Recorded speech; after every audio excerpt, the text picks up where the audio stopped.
Going to call to order, this, secretary meeting this afternoon.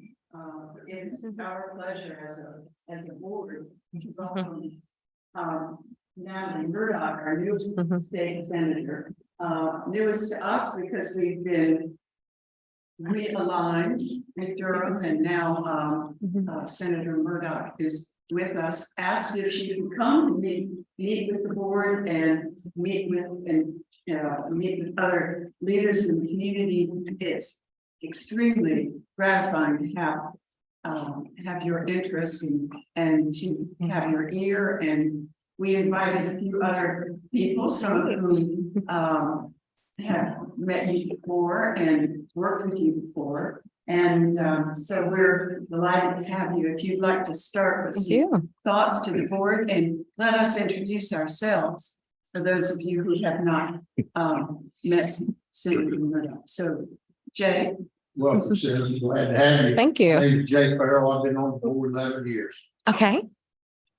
Lifelong resident here in town. I just retired from a local business. Hope I have a little more free time, but it does seem like. I understand. Hi, Kyle Ship, and third year on the board, and day job is construction. And in town, I work with the Boys and Girls Club and the VFW and some other groups also. Okay. James Vose. I've lived in Pittsburgh for about 4 years and I've been on the board for the last year, and also construction day job. Thank you for coming. Welcome. Absolutely. And as mayor, I want to welcome you too. I have, this is my third term as mayor. There was an intervening term during COVID when I did not serve. But I'm a retired attorney in the community and done everything from Girl Scout camping trips to the church director. Wow. Wow. Good. I'm Pamela Baldwin. I've been on the board since 2005, and thank you so very much for coming. And we're excited about some new things that we can hopefully get done. Yes. So basically, I work with UNC Oral and Maxillofacial Surgery. And again, we certainly are happy to have you here. I'm a lifelong resident of Pittsburgh, other than during my college years. And this is the place that I love. And we are certainly happy to have you again. Thank you. Thank you. And Senator Murdoch, it's so Yes. nice to see you again. Appreciate you remembering our time in leadership trying Yes. together, and impressed that you remembered the year. And since then, I've been working for the past about 7 years for the NC State University Clean Energy Technology Center. And I'm privileged to work to promote cleaner forms of transportation, in particular. Electric vehicles and anything else that will reduce tailpipe emissions from public and private fleets in the state of North Carolina. And in that capacity, I administer some grant funds, I do technical assistance and training, and it's a hodgepodge of things. I've lived in town here for about 15 years, and my family goes back in Chatham 35 years. Wow. So, it's a pleasure to see you. Thank you. Thanks so much for reaching out to us. Absolutely. Thank you. And at the table here, we have what is going to be soon, passing of the baton from one interim town manager to another. Here's the logic we met earlier, and also Larry Mason. So behind them is Colby Sawyer. Colby is our communications specialist and our emergency preparedness person. And so I assume that he would be interested in having a picture or whatever for you. Absolutely. And our sitting on the front row there is our town clerk, Terry Bailey, and our human resources director, Jennifer Eakes. So we've met other people. There's staff, Jamie Phillips from our planning department. She is our current acting director of planning. We've met Emily Sutton, and I don't know the other two gentlemen with us, but we'll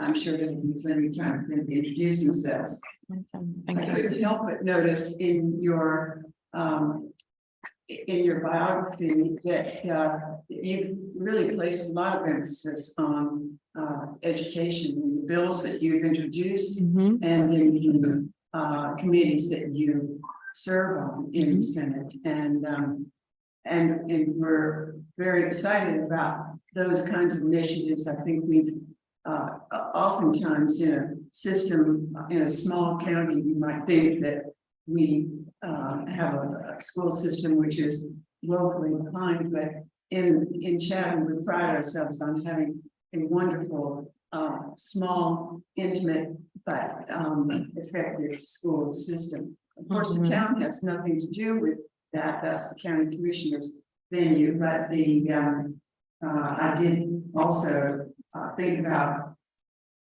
Commissioner Honest when I saw that you served on the energy. and environment committee. So there's good training there. What if you could speak a little bit about your experiences? We understand you're coming up on your third anniversary here, and and then perhaps the board would like to address some issues that we see as critical here in town.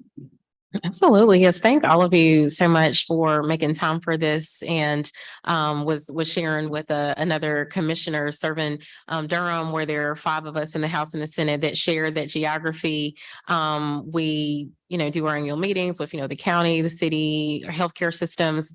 And I said, oh, wow. So Chatham, I'm kind of on my own here with Leader Reeves to just say, okay, how does this work? And Chatham with just getting a feeling for just really starting off session by learning more about what your concerns are, your challenges, how we can be helpful. As you all know, we do have the ability to file local bills that are very specific to either a county or a municipality, something that's just a very, very specific need. So definitely more than anything, want to get a feel for that. But a little bit more about me, North Carolina native, born and raised, probably 5th, 6th generation, mostly in Orange and Alamance County and even Caswell. So was actually in 2 of those counties recently for some family stuff. So still very, very tied in there, but born and raised in Greensboro, North Carolina. But I've been in Durham on and off for about 12 years, but UNC undergrad. So as you know, there's a lot of light blue spirit here, since it's not that far from the university. So, felt very welcome when I saw so much UNC paraphernalia as I was out canvassing and talking and getting to know people early on. But really for the staff that are here, that's really how I got my start. I studied public administration at Western Carolina in grad school. And my first real job was at a council of government, and it was Land and Sky Regional Council. And we had 5 counties.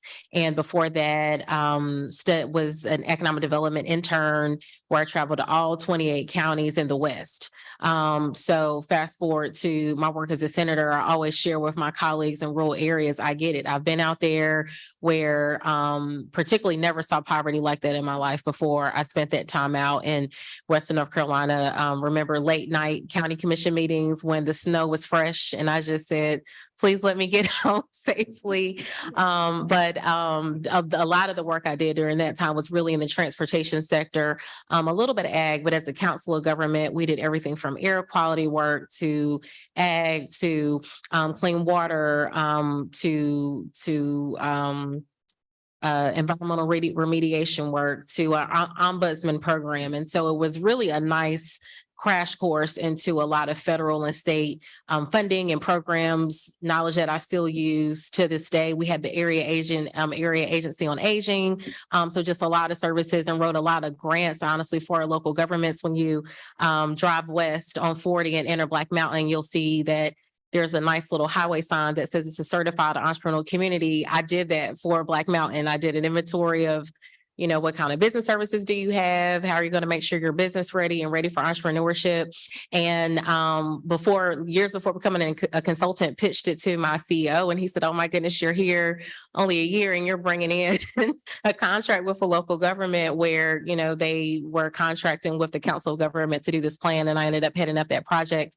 So very passionate about local government, municipal government, thinking regionally, since that's where I got my start. Because as you know, if you have an issue in one area, it can easily spill over quite quickly to other areas. A lot of the big employers that you're having, that's regional, where folks are saying, okay, how can we assist through, our resources as well. So that's really kind of the bulk of my background, but spent a lot of time in transit and transportation.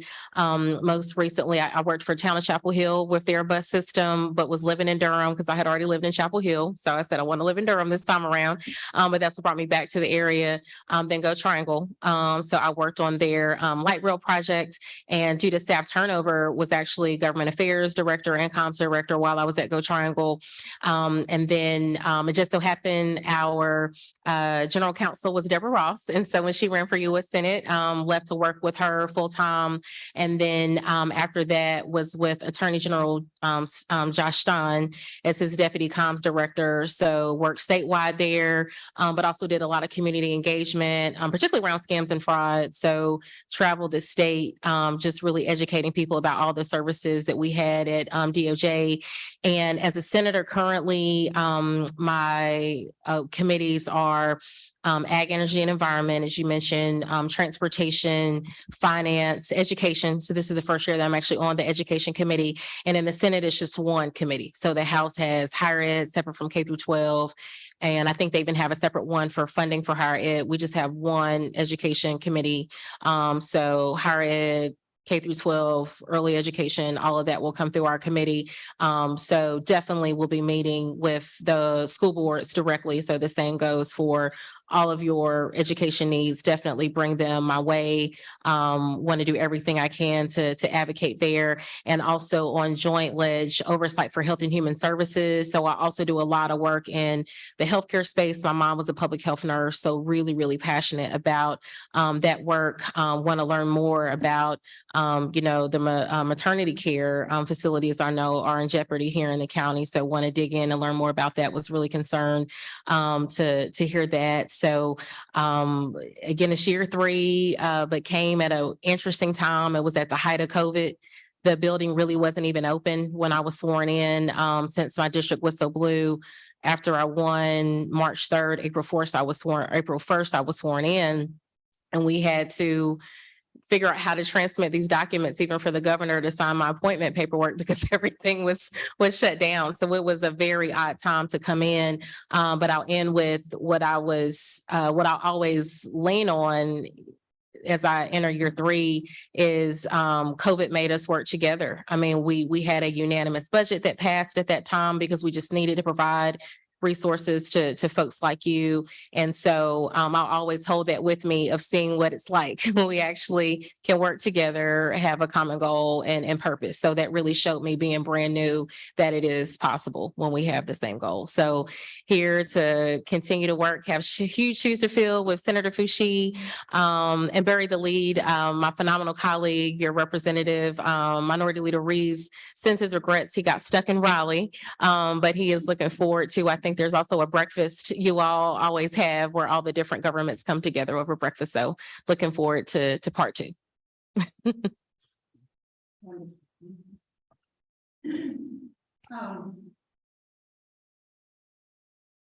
We chatted just a little bit before the gathering of the group, just about the fact that you have succeeded making the show. I just, he has always just been a real hero of mine. I shared with you that I worked with Joe Hackney in the legislature, and that was, and the two of them were fast friends in the house. So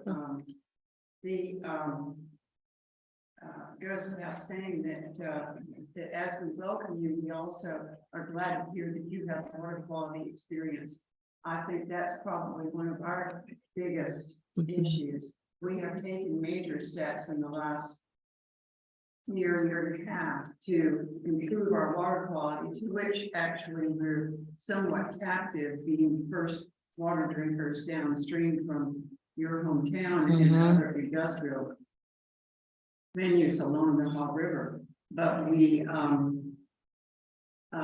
it meant that we inherit whatever comes down the river. But the steps we took a year and a half ago were to put in a very innovative and very expensive filtration system, which is taking care of the PFAS and the PFOA. It is a granulated carbon activated system and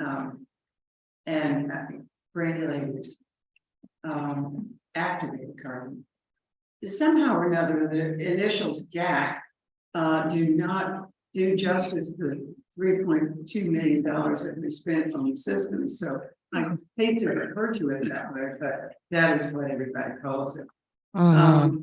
It is removing currently over 96% of the unregulated chemicals that we have inherited from upstream. So it's really been a massive improvement to our water quality.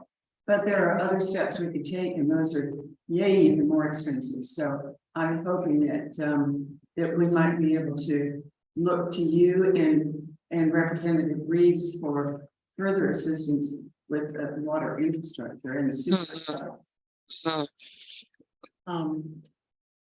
Could board members pitch in and speak to further concerns that you might have?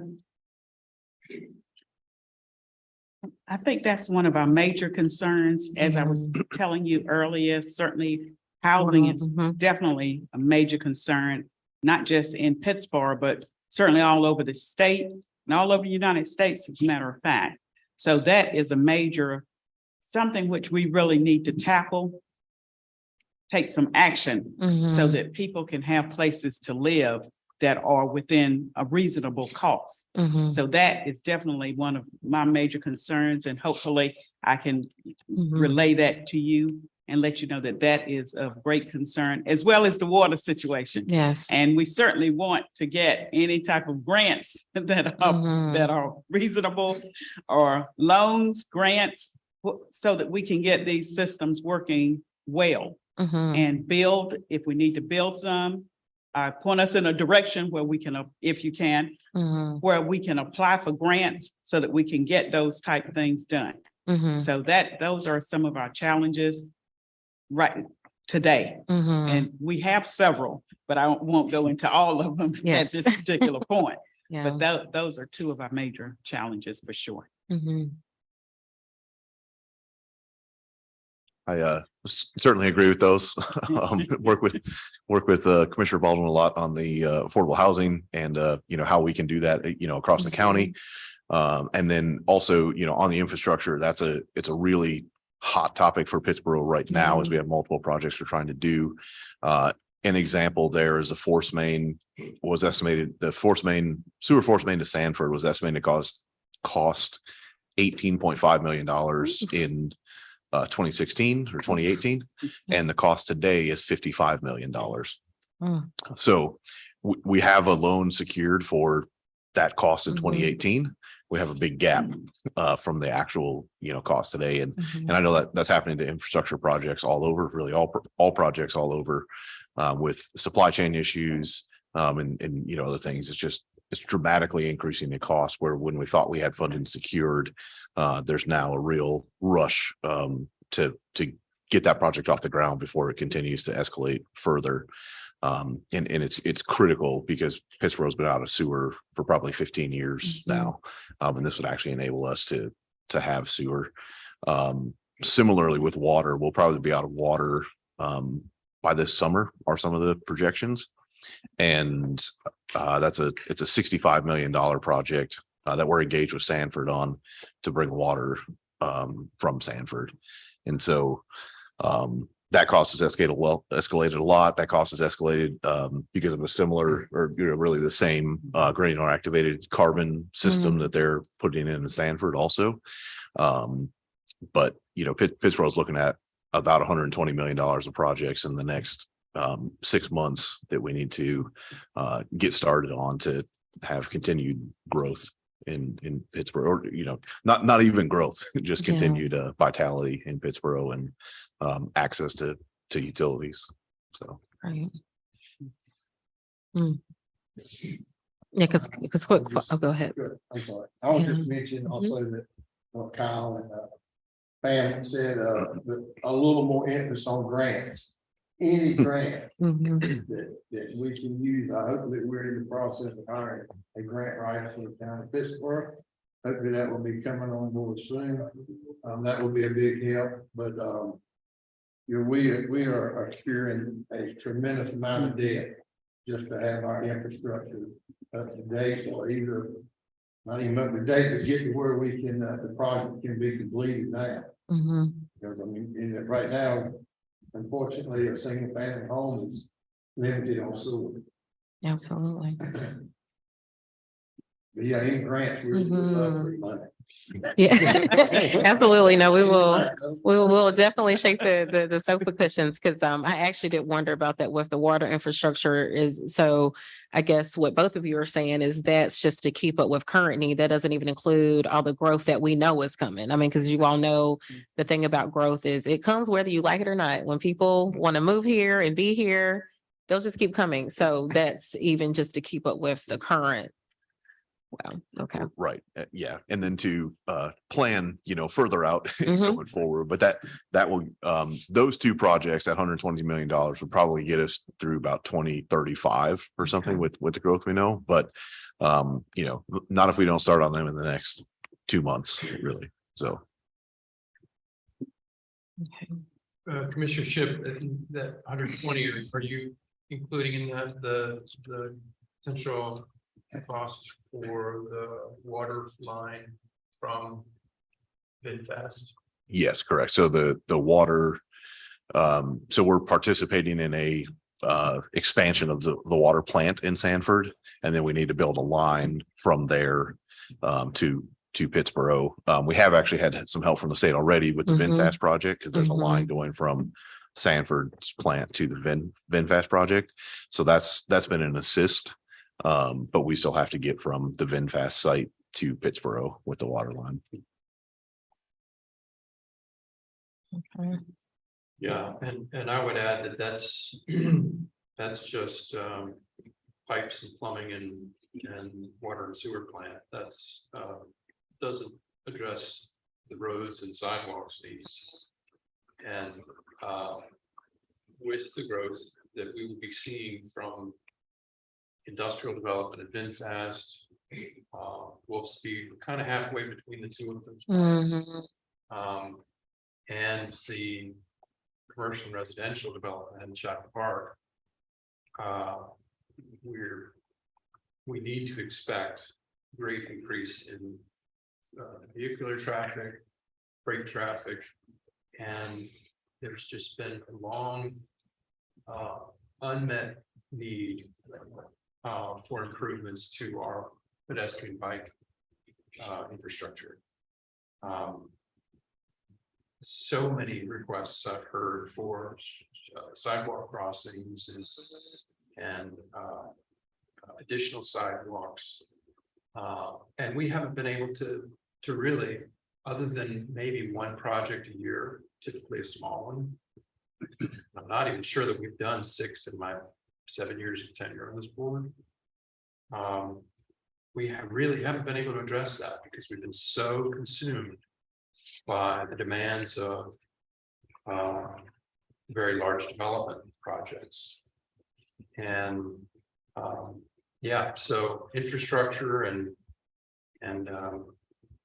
the need for repairs and replacements and new infrastructure was high on my list.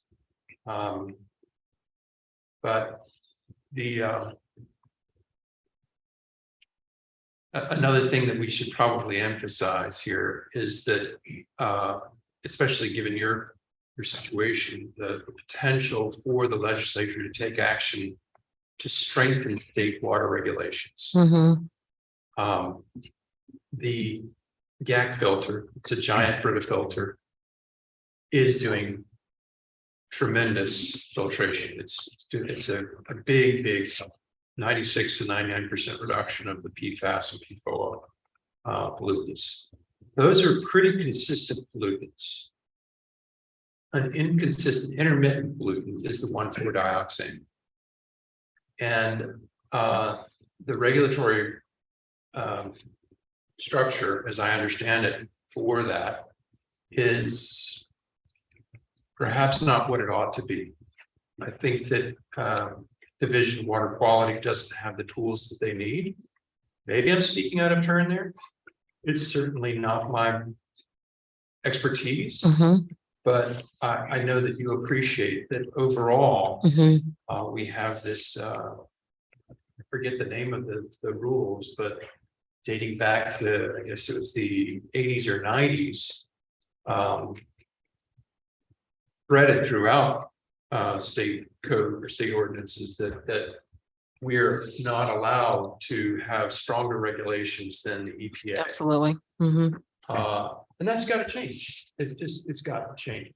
Mhm. North Carolina, if we're to continue to attract the kind of industries and populations that we want to develop our economy in a clean manner, we've got to address that. And that's a serious problem.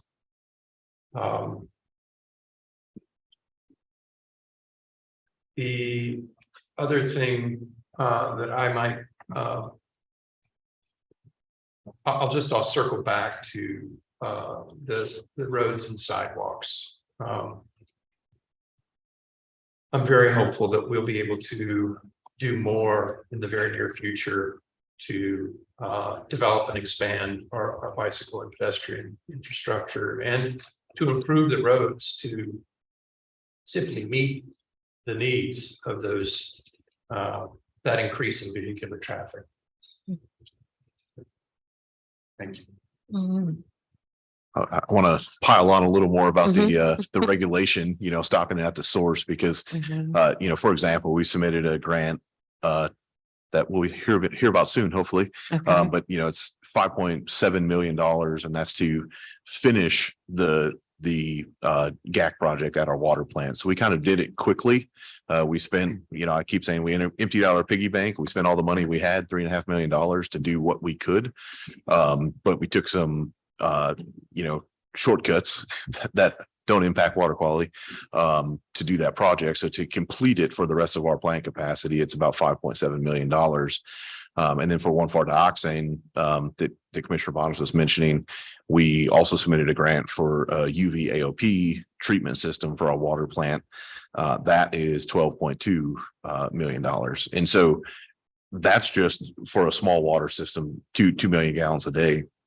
And that's the cost that we have to take this out of the water. That's construction, let alone ongoing, maintenance and things like that. So it just becomes really, really prohibitively expensive to take it out when it's much easier not to put it in there in the first place.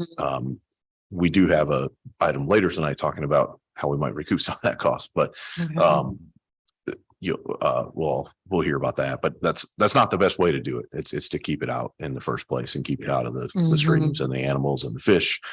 Just heard from Emily about a study on fish and the PFAS that are in them that we can't filter out at our water plant, even with all this equipment. So. One of the other people who's come in is Vanessa Jenkins, with one of the vice presidents of Chatham Park. And Chatham Park development has acquired 7,000 acres on the east side of Pittsburgh, between Pittsburgh and Fall River. And it is what Commissioner Bonus was talking about being fairly consumed with the ideas of a development that big. And Chatham Park principals have met with us over the early years of my mayorship and that continues to this day, although not as often and intense, but the planning and the provisions involved in that size of the development is just absolutely massive. Mhm. And so there are many people who know us because we are getting ready to grow exponentially. Mhm. 7,000 acres will, the permitted amount of development for that acreage is 22,000 homes and 22 million square feet of industrial, commercial, and institutional. So it's a challenge to think about and talk about legacy Pittsboro and Chatham Park all together, and we are attempting to bring all of those forces together for the benefit of the broader community. So it's been a fascinating road since 2015 when Mhm. master plan was originally proposed and passed. Mhm.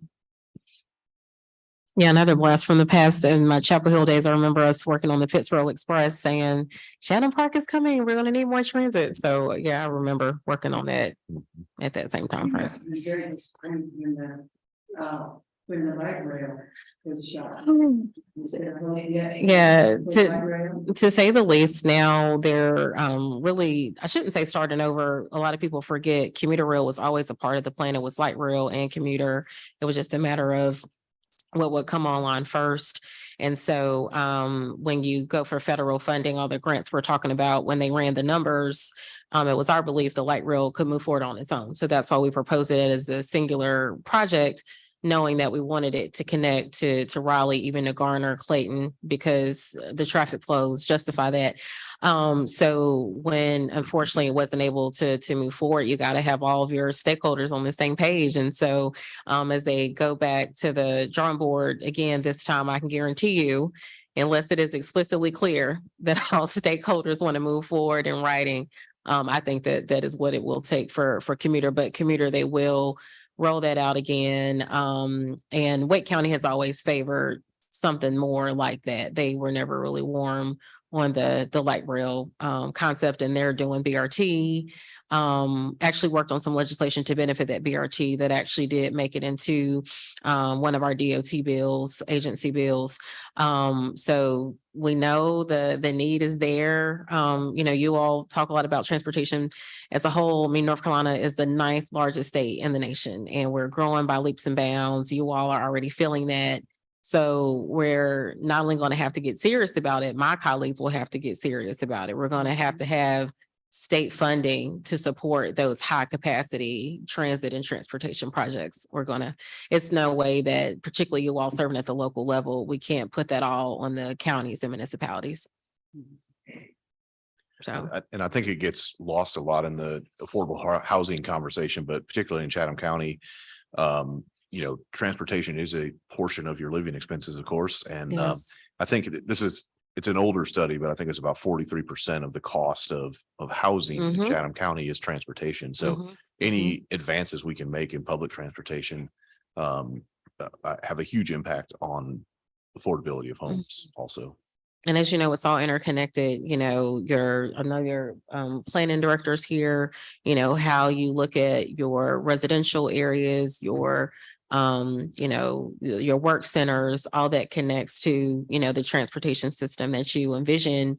And so you're in a great spot where, having the foresight to be thoughtful about that instead of, hey, it would be great if we had a route to go over there. And we say, well, why'd you put that building over there anyway? So thinking about that on the front end to say, let's grow in a way that we are envisioning, a network that we can connect people so that they can hopefully not spend tons of time on the road, or if they do through, shuttles and parking rides, there's so many other options that are out there too until you are able to beef up transit. But it's going to be a part of the conversation. And workforce transportation, we see it in so many other areas. And so as those jobs continue to come in, folks that will be coming, from various parts of the county or either other areas just trying to get to work. So something to already be mapping out.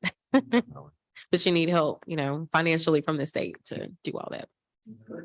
Clearly, that was why we were very excited about not only the Winchester, but the Chatham Park. Yeah. Portions of industrial development. When I first came here in the early 70s, 85% of the people left every day to go work in RTP. Yeah. Et cetera. And I understand now, for a while I served on the local climate committee, but it hasn't improved altogether that much. It's still 65% that leave every day. And it's I think that once we get these industries up and going, it will be it will solve some problems, but it will still be an important aspect in a county which is 704, I believe, square miles. It's a massive amount. It is. That really is. And I think with those development projects, the workforce development is critical. It's, I don't think anyone expected to land this many jobs in this county in this period of time. Yeah. And it's fantastic, but we need to have the workers now to do it. And, we got a great partner in programs in CCCC in that footprint that kind of matches the opportunity there. They have a big advantage with the Moore Center that, that building that they have, but they need $50 million to develop that into a workforce training center. But that is instead of $200 or $300 million that they would need to start from scratch, and that's what's going to things like that, like the Moore Center and the other programs that CCCC and others are doing are what are going to keep people from driving out of the county, or maybe Lee County, I guess, but keep workers here in this area versus going other and in addition to drawing others here. But we need to start from the education perspective. Working in construction, I see it. There's a big push for not the trades in a lot. We need the trades. And I've got the construction manufacturing background, and it's different than other perspectives that people might used to think of those. And I think it's really important to support and also start working elementary, middle school, and start showing all the options that are available in our economy today. Yeah, and I'm glad you mentioned Lee County. Senator Bergen that represents Lee County already talked about like all the needs, Chatham County is going to have and how it relates to the community college. And luckily he is a huge community college advocate. So I think he may have been on the board at some point or maybe still is on the board.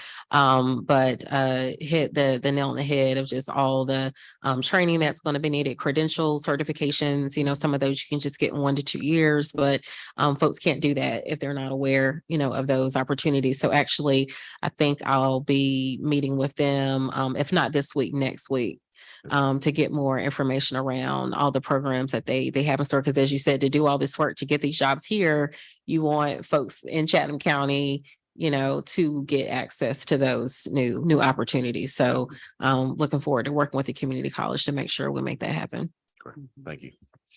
That's good to know also, because certainly the curriculum does need to be updated. So, because if the jobs are here, they're coming. We want people, as you stated, that live in Chatham County. I don't have a problem with people live other places either, but to be able to have those particular jobs. And also then to touch on the education point is that broadband, which they've talked about broadband since I was on the board, and I'm on Triangle J Council of Governments. They talked about broadband and light rail at the same time in 2005, 2007. But it has not gotten to a point, especially the broadband, in my opinion, has not gotten to where it needs to be, especially in the rural areas of Chatham County. Those children need to be able to access the computers and be able to get that information that they're being taught. If they don't have access to broadband, as you know, that causes a problem with their learning. So I think we need to move forward as quickly as possible, and with your help, certainly, so that we can get broadband into the Chatham County rural areas. Mhm. Because without that, you're trying to teach the children, and then when the children go home, if they don't have access to that, that causes them to be delayed. Mhm. And we don't want our children to be delayed. Of course, we can still teach out the books, Yes. but Yeah. we still want them to have that broadband also. Mhm. No, I cannot agree enough. There's so much with broadband. It's we call it the digital divide of, knowing that some students will fall further behind if they don't have that access. But all the jobs that we've talked about, some of these jobs will be remote. I mean, we're in a world where you have a lot of remote opportunity. That's right. I skipped over my own profession. My job's completely remote. I'm completely remote. And so you don't want to cut off access to all those jobs if folks don't have reliable internet, and also for healthcare with telehealth taken off, so broadband, I think by far is one of the most bipartisan efforts we're working on, where I'm sure you all know, through federal relief money receives some funding for broadband. And there is some additional federal funding. I'm so glad that you brought that up. We'll work with you and some of your other colleagues across the county. Actually want to do a town hall around that. So a lot of folks don't know that you can actually do local community events through our state Department of Information and Technology, and was actually just talking with one of their deputies about doing something just for Chatham County, because there is so much growth coming here. In February, I'll get the time frame. There's a pretty unique grant program that will roll out, because it will be local governments and nonprofits. So you won't be competing against each other, but it will be, like groups will kind of fall in one category, governments will fall in a similar category. But at the same token, if you wanted to partner for a joint application, you could do that. If, just making something up, if there was something with the school system and, like a nonprofit and Pittsburgh all together, you could do that as a joint application. But as soon as I get that information, I will send it to all of you, because quite frankly, the department is concerned about pushing that out to make sure they get enough applications, but definitely want to have a full-on broadband town hall. Even some of the perks that are already out there, that if you're within a certain socioeconomic category, you can get, I think, $75 or $100 towards a laptop, and just really getting that information out there. Cause I'm shocked just with having conversations in the grocery store. I say, you don't know about this program? They're like, I'm like, it's in my newsletter every week, but still want to get that information out there in the hands of the right community partners that know who needs to get that. But still a long way to go, a long way to go. There's so many dead zones and spots, and asked the agency to get me the updated map just for Chatham County to see kind of where those gaps are and if they align with what you're hearing from your constituents. Yeah, and we hear that. I'm in some groups who have been pushing, citizens groups have been pushing for broadband expansion in Chatham County and North Chatham, and both of those groups complain frequently about how the official data does not align with the reality on the ground, that the access does not match what is said by the largest companies who are providing the service. So thanks for that. Yeah. And I'd very much like to go back to something you said, Commissioner Baldwin, about affordable housing. And Senator Murdoch share a little bit more context, I think, about the economics and demographics of the town. So when I first joined the board, I think we're about 4,300 citizens. We're now about 4,500 or 5,000 citizens, based on whichever source you look at. The town of Pittsburgh itself is so much smaller than the mailing address. So there's a perception that Pittsburgh is quite big, but it's a very small town. And our number of ratepayers for water and sewer is only about 2,000, 2,300. Wow. And so it's really way too small to be able to afford to create any sort of revenue to do the repairs and the expansion that we need to do. So that gives you a context of where we are on infrastructure, but it also goes to our operating funds. And to do the work that we need to do, to have the numbers of staff that we need to meet the demands. The demands from growth have been so massive that it truly has distracted us Mhm. from other things, Mhm. potholes, Mhm. attending to the daily needs of the citizens who currently live here. And you know, I hate to sing a sob story, but I mean, it really kind of is that. Yeah. That's there is an inequity here. And when we started looking seriously at affordable housing policy, I learned from the Chatham County affordable housing analyst that the median income in the town of Pittsburgh proper, as compared to the however it's established formally, maybe it's the zip code, I think, Mhm. it's a 20% difference. Oof. And so there's a perception that the median income here Mhm. of the Pittsburgh mailing address or the larger zip code is comfortably middle class. Mhm. But it's not the case. And pretty much everyone has emphasized how great the shortage of housing is. We're not alone in that. I recognize we're not alone in that. There's a need for housing everywhere. Mhm. But it's a special concern here, I think, because we're going to see those jobs come, Yeah. and yet we don't have houses for the folks who would. I would hope that they'd not have to drive an hour Yes. to get to work at the VinFast plant. Yes. And I would hope that we can grow as a community that attends to affordability in all aspects of our lives. Transportation is a major Mhm. cost, you know. Mm-hmm. So I know I'm preaching to the choir to a certain extent Yeah. here, but it's a very well stated concern of affordable housing and a great and deep need for additional funds. Habitat does everything they can, but because we have this de facto sewer moratorium, we can't let them build more houses. True. I True. think there's recently been some effort on that. Thank you, Commissioner Ship.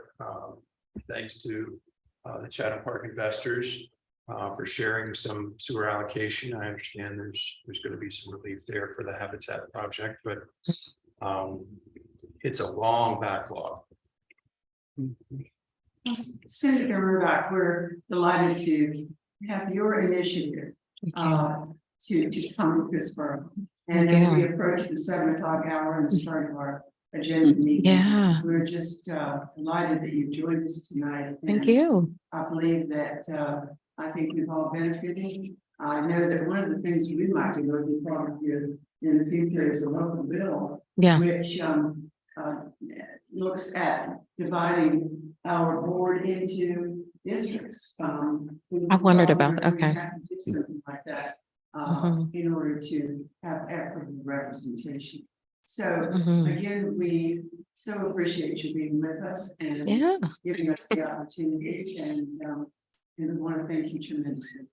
Yeah, thank you. And as you get ready for your regularly scheduled meeting, just want to thank all of you again. And I have an open door policy. I'll definitely get to your clerk and you directly our time frames of when we file our local bills. Because in the back and forth, we definitely want to make sure we get it right. But actually, I was able to get a local bill for a charter change for Durham out of the Senate. I was very proud of that. I was one of the first bills to make it out. So happy to work on that. Not that it's easy, but it is possible when you work to get your ducks in a row, but definitely open door policy as you continue to think of things, let me know. And especially when it comes to the budget, definitely want to be very specific and accurate in what I'll request on your behalf, and know it is a partnership, and look forward to hopefully working with all of you for years to come. All right. Thank you. Thank you. You have a great meeting.